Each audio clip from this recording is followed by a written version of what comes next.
Bwana Yesu asifiwe sana. Tuna kila sababu ya kumshukuru Mungu kwa ajili ya nafasi nzuri ambayo Mungu ametupatia siku ya leo. Tumekuwa na mkutano mzuri sana hapa Kigamboni Mchikichini, na kwa taarifa tu ambazo napenda kuzitoa, watu 13 siku ya leo wameokoka, na katika watu 13 watu 6 wamebatizwa. Kumeonekana nguvu ya Mungu isiyokuwa ya kawaida. Watumishi wa Mungu kutoka mataifa mbalimbali wamekuwepo.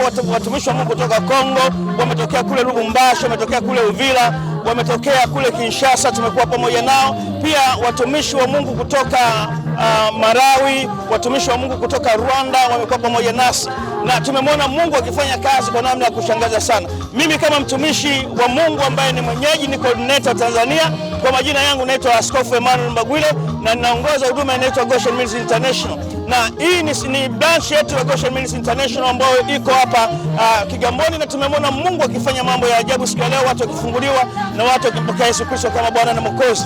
Tunaomba wewe ambaye uko mbali, basi karibu sana,